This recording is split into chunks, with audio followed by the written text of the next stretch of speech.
آج ہم ٹیکس قانون کے ایک بہت ہی دلچسپ اور اہم فیصلے پر بات کریں گے جس میں پشاور ہائی کورٹ نے ایک بڑی گتھی سلجھائی تھی۔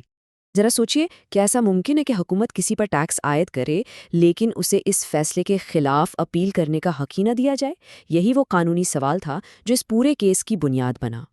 تو یہ کہانی شروع ہوتی ہے ٹیکس حکام اور ایک شہری کے درمیان ایک ایسے اختلاف سے جہاں قانون کی ایک شق نے انصاف کے ایک بہت اہم راستے یعنی اپیل کے حق پر ایک سوالیہ نشان لگا دیا تھا۔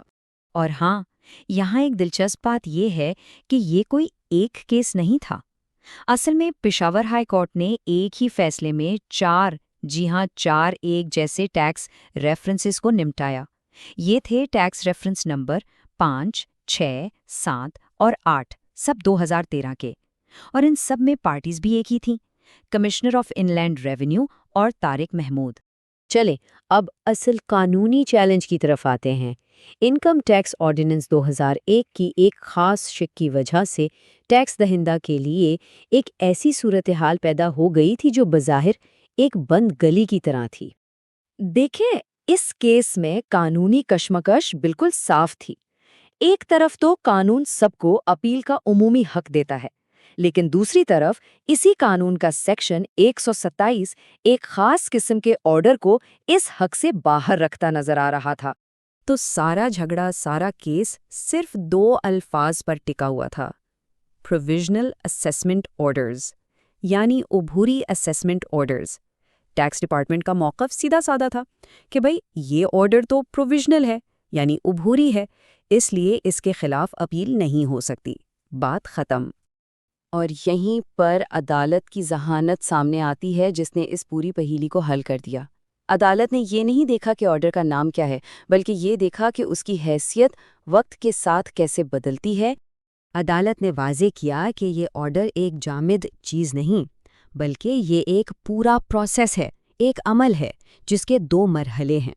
پہلا مرحلہ ایک پروویژنل یعنی عبوری آرڈر جاری ہوتا ہے، پھر دوسرا مرحلہ 60 دن کا وقت گزرتا ہے اور اس دوران کچھ نہیں ہوتا، اور پھر آتا ہے آخری مرحلہ، وہ عبوری آرڈر خود بخود آٹومیٹکلی ایک حتمی یا فائنل اسیسمنٹ آرڈر بن جاتا ہے۔ تو فرق بالکل صاف ہے، ایک ہے پروویژنل آرڈر جو سمجھیں ایک کچا پھل ہے، ایک ابتدائی قدم، اور دوسرا ہے فائنل آرڈر جو 60 دن بعد پک کر تیار ہو جاتا ہے اور اس کی قانونی حیثیت بن جاتی ہے۔ اور یہی وہ نقطہ تھا جس پر عدالت نے اپنا پورا فیصلہ کھڑا کیا۔ تو اب ہم اس بحث کے نتیجے پر پہنچتے ہیں کہ آخر عدالت نے کیا فیصلہ سنایا اور اس کے پیچھے دلیل کیا تھی۔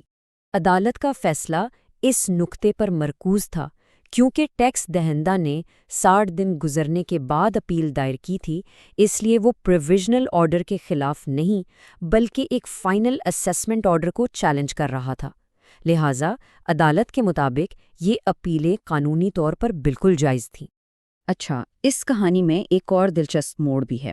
بعد میں قانون بدل گیا، فنانس ایکٹ 2012 کے ذریعے ایک ترمیم آئی، لیکن یہ سمجھنا بہت ضروری ہے کہ اس تبدیلی کا اس خاص کیس کے فیصلے پر کوئی اثر نہیں پڑا۔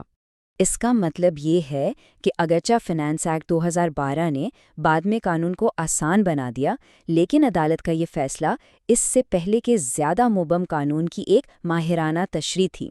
عدالت نے اس وقت کے قانون کے دائرے میں رہتے ہوئے انصاف کا راستہ تلاش کیا جو اس کی قانونی بصیرت کو ظاہر کرتا ہے۔ تو آخر میں اس پورے کیس سے ہمیں کیا سبق ملتا ہے؟ اس فیصلے کے اثرات کیا ہیں؟ تو اس کیس سے ہمیں پتہ چلتا ہے کہ قانون میں ایک ایک لفظ کی کتنی اہمیت ہوتی ہے اور عدالتیں کس طرح قانون کی روح کو سمجھ کر شہریوں کے حقوق کا تحفظ کرتی ہیں۔ یہ فیصلہ اس اصول کو پکا کرتا ہے کہ کسی بھی حکم کی اصل حیثیت اس کے نام سے نہیں بلکہ وقت کے ساتھ بدلتی ہوئی اس کی حقیقت سے طے ہوتی ہے۔ اور یہ ہمیں ایک بڑے سوال پر چھوڑ جاتا ہے، ہماری زندگی میں کتنی ہی بار انصاف کا پورا دار و مدار صرف ایک لفظ کی صحیح تشریح پر ہوتا ہے۔